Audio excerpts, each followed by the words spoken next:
मोहोळ तालुक्यातल्या अनगर नगरपंचायतीचा वाद आता शिगेला पोहोचला। नगराध्यक्षपदासाठी राष्ट्रवादीच्या उज्ज्वला थिटे यांचा अर्ज बाद करण्यात आला आणि त्यानंतर राष्ट्रवादीचे नेते उमेश पाटील यांनी माजी आमदार राजन पाटील आणि प्रशासनावर आरोप केलेत। उज्ज्वला थिटे यांच्या अर्जावर सूचक म्हणून त्यांच्या मुलाची सही होती, ती निवडणूक अधिकाऱ्यांसमोर केलेली होती आणि तरी देखील सूचकाची सही नाही म्हणून हा अर्ज बाद कसा करण्यात आला?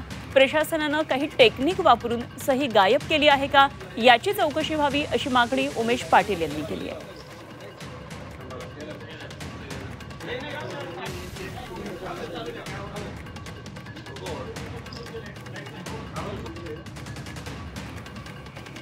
सोलापूरमधल्या अनगर नगरपंचायतीचा हा वाद आहे। राष्ट्रवादीच्या उज्ज्वला थिटे यांचा अर्ज अवैध ठरलेला तो बाद झालेला आहे आणि नगराध्यक्षपदाची निवडणूक आता बिनविरोध झाली आहे।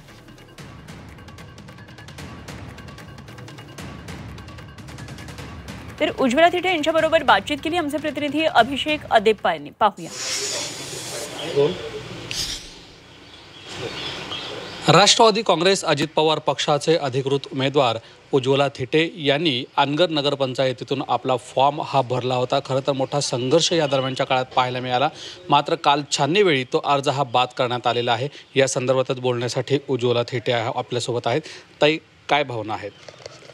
सर्वप्रथम तर पाहताय तुम्ही, प्रत्येकाला माहिती आहे अर्ज भरू नये म्हणून किती त्यांनी तयारी केलेली होती। 10 तारखेपासून त्यांनी कितीतरी महिला, कितीतरी पुरुष सगळेजण कामाला वगैरे जाण्यापासून वंचित ठेवले होते। शेतकऱ्यांची कामं अडून राहिलेली होती, कारण त्यांचं प्लॅनिंग होतं की ही उज्ज्वला थिटे जर फॉर्म भरायला आली तर माझ्या माता बंधू भगिनींना 150 बायकांना हातामध्ये कागद घेऊन अर्जाच्या लाईनमध्ये उभा करायचं, तिच्या मागे एक 50 बायका, तिच्या पुढे एक 50 बायका, तिला धक्काबुक्की करायची, शिवीगाळ करायची, मारहाण करायची, ॲट्रॉसिटी करायची। ह्या पहिला प्लॅनिंग ठरलेला। नंतर तर ते रस्त्याने येऊच नये म्हणून ट्रॅक्टर अडवण्यात लावलेले होते, परत गाड्या प्रत्येक चेकिंग करत होते आणि हे तर सगळे व्हिडिओमार्फत दिसलेलंच आहे। स्वतः आम्ही ज्यावेळेस जाण्याचे प्रयत्न केले त्यावेळेस गाड्या कसा पाठलाग करत होता हेही पाहिलेलं आहे सगळ्यांनी।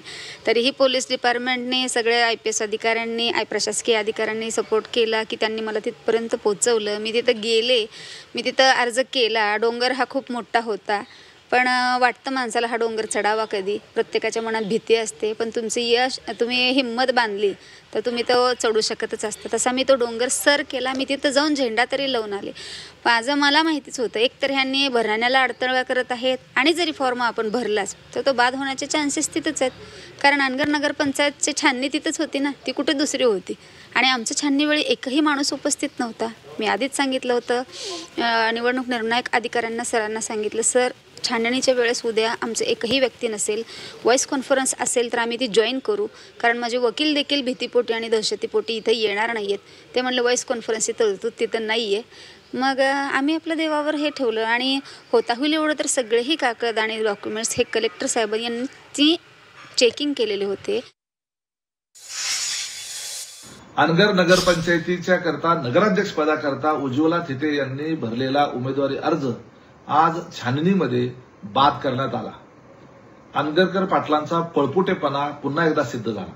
लोकशाही मार्गाने निवडणूक लढवून लोकांचं मतदानातून आपल्याला असलेला पाठिंबा सिद्ध करण्याची संधी अनगरकर पाटलांनी गमावली आणि उज्ज्वला थिटे यांच्यावर कशा पद्धतीने त्या ठिकाणी अन्याय झाला आणि या माध्यमातून या महिलेनं अनगरकर पाटलाच्या विरोधात दंड थोपटून, किती मोठा बाहुबली असला तरी एक महिला त्याला आव्हान देऊ शकते, यातून त्यांनी सिद्ध करून दाखवलं।